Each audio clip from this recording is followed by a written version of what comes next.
आपको मालूम है हमारे देश में अभी जो 30 तारीख को ITR फाइनल किया गया, 1 लाख से ज्यादा लोगों ने 1 करोड़ से ज्यादा की टैक्स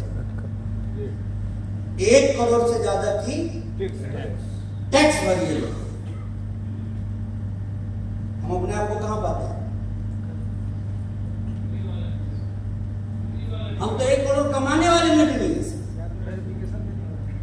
मैं 1 लाख ऐसे लोगों की बात कर रहा हूं जिन्होंने भारत सरकार को टैक्स कितना दिया? 1 करोड़ से ज्यादा। और हम मैक्सिमम लोग यहां ऐसे होंगे, एक आध व्यक्ति को छोड़ दिया जाए जिनकी एनुअल इनकम 1 करोड़ नहीं। मैं कह रहा हूं सही बोलोगे गलत बोल रहा हूं? तो क्या इसी भीड़ का हिस्सा बने रहना है या चेंज करना है? अपना चेंज करना है ना।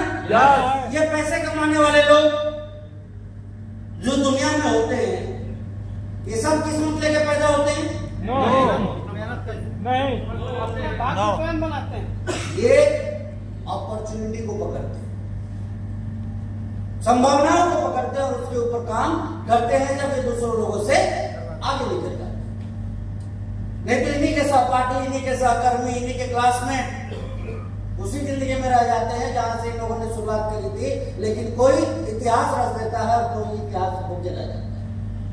तो मेरा ये कहना है कि जब इतनी अच्छी चीज मिली है तो आराम से काम करना आराम है। यहाँ बस ये याद है। लेसन नंबर 1, अपना नेटवर्क बनाए, अपना नेटवर्क बढ़ाए।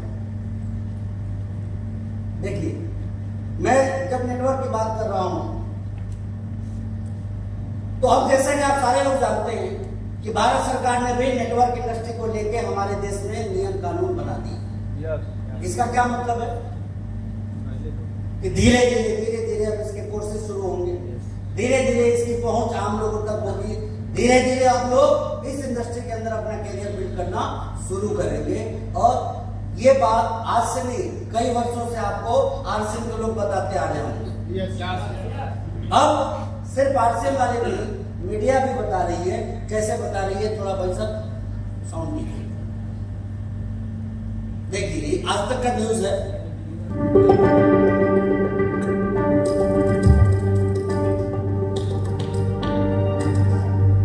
दुनिया भर में गिरती रिटेल बिक्री के बीच भारत का खुदरा मार्केट लगातार छलांग लगा रहा है। इसके असर से रिटेल सेक्टर के तमाम सेगमेंट्स के बीच भारतीय डायरेक्ट सेलिंग इंडस्ट्री को काफी फायदा मिला है, जिससे उसका आकार बढ़ गया।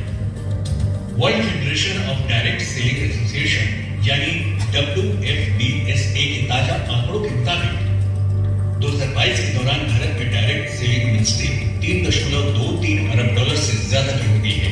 इसके असर से ग्लोबल रैंकिंग में भारत एक पायदान चढ़कर 11वें स्थान पर पहुंच गया है और एशिया प्रशांत क्षेत्र रैंकिंग में भारत का 6वां स्थान बरकरार है। टॉप 5 देशों में कोरिया, चीन, जापान, मलेशिया और ताइवान है। बीते 4 साल के दौरान वर्ल्ड डायरेक्ट सेलिंग इंडस्ट्री के प्रदर्शन पर नजर डालें तो ग्लोबल रिटेल सेल 2022 के दौरान 172.8 अरब डॉलर, 2021 में 175.5 अरब डॉलर, 2020 में 77.14 अरब डॉलर और 2019 में डायरेक्ट सेलिंग इंडस्ट्री की ग्लोबल रिटेल सेल 168.17 अरब डॉलर थी।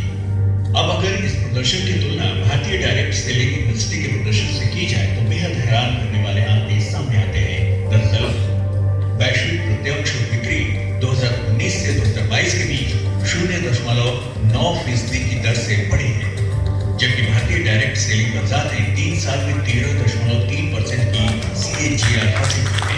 ये प्रदर्शन इस बात से काबिल तारीफ है कि दुनिया के टॉप 10 डायरेक्ट सेलिंग कंपनियों में से केवल 3 ही भारतीय बाजार में है।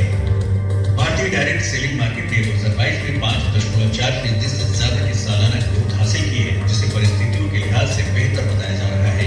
इस दौरान अमेरिका की डायरेक्ट सेलिंग इंडस्ट्री की ग्रोथ 5% घटी है, लेकिन इसके बावजूद 40.52 अरब डॉलर के कुल कारोबार के साथ सेक्टर में ये नंबर 1 है।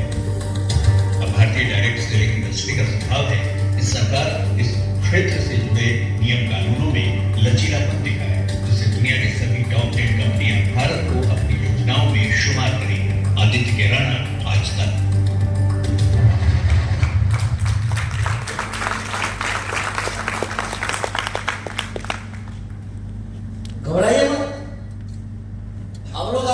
नहीं साबित करेंगे, क्योंकि कल तक आप एक पड़ोसी होकर लोगों को समझाते थे तो बात समझ में नहीं आती थी। अब उनकी टीवी में उनको समझाया जाएगा तब आइए नहीं आइए। तो खैर इस पर हम लोग पहले भी बहुत बात कर चुके हैं और आगे भी बहुत सारी चीजें होंगी। मैंने कई बार आप सभी लोगों को बताया कि डायरेक्ट सेलिंग इंडस्ट्री सिर्फ हमारा आपका नहीं, पूरी दुनिया का भविष्य है। किसका भविष्य है? दुनिया का। पूरी दुनिया का। क्योंकि इनका जो इसका इंफ्रास्ट्रक्चर ऐसा डिजाइन हुआ पड़ा है, इसकी डिजाइनिंग ऐसी हुई है कि दुनिया की कोई भी चीज इसको प्रभावित नहीं कर सकती है, कोई भी रिसेशन इसको खा नहीं सकता है। कोविड आ जाए, कोरोना आ जाए, कुछ आ जाए, उसका कोई प्रभाव इसके ऊपर पड़ नहीं सकता है। और हर स्थिति में ये उन लोगों को बहुत बड़ा मौका देती है जो अपनी जिंदगी में काफी पीछे हो चुके हैं। ऐसा मौका कहीं दूसरी जगह मिलता है? हाँ या ना में जवाब मिलता है?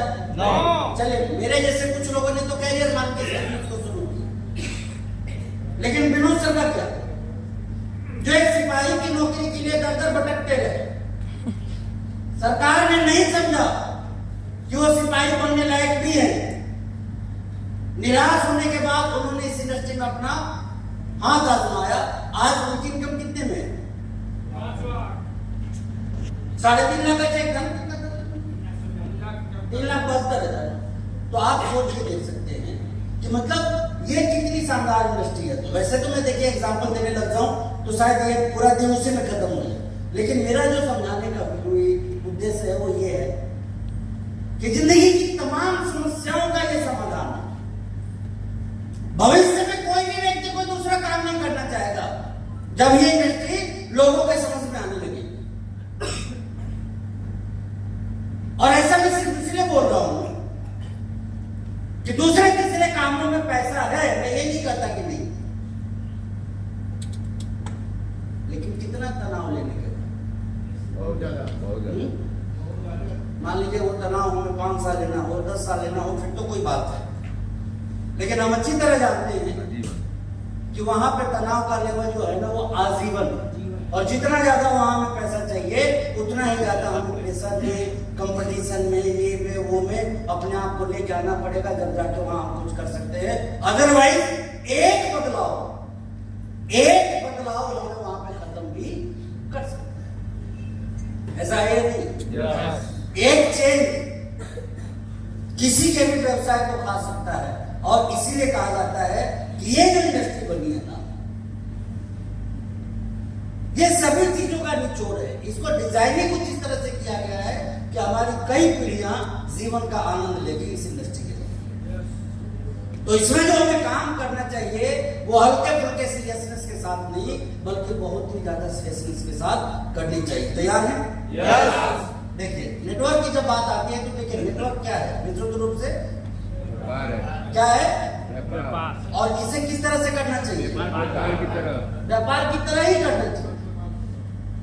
जिस तरह की दुनिया की तमाम चीजें, कोई किराना का दुकान है, कोई मेडिकल का दुकान है, कोई हॉस्पिटल है, कोई स्कूल है, कोई कॉलेज है, कोई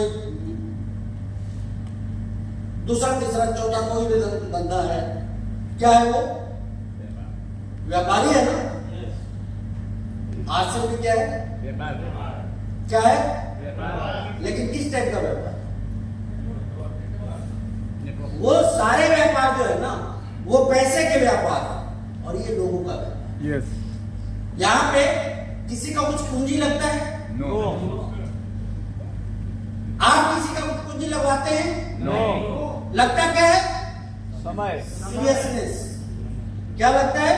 सीरियसनेस। आप अपनी जिंदगी का थोड़ा सा टाइम यहाँ निकालते। देखिए, ये प्लान का भी पार्ट है। जब आप किसी के सामने अपना प्रेजेंटेशन दे रहे हो तो एक व्यक्ति को इस बिजनेस में क्या लगाना होता है? तो सिंपल सी बात है, थोड़ा सा जिंदगी का टाइम लगाना है, जिसे कि हम इन्वेस्टमेंट के तौर पे देखेंगे। आप बैंक में पैसा डिपॉजिट करते हैं, आप एफडी में पैसा डालते हैं, आप दूसरे तीसरे चौथे जगह जमीन खरीदते हैं, ये करते हैं, वो करते हैं, ये सारे के सारे क्या है? हमारे इन्वेस्टमेंट ही है ना। बिल्कुल उसी तरह जैसे जिंदगी में दूसरे तीसरे काम करते हुए हम थोड़ा सा टाइम कहाँ इन्वेस्ट करना शुरू करते हैं?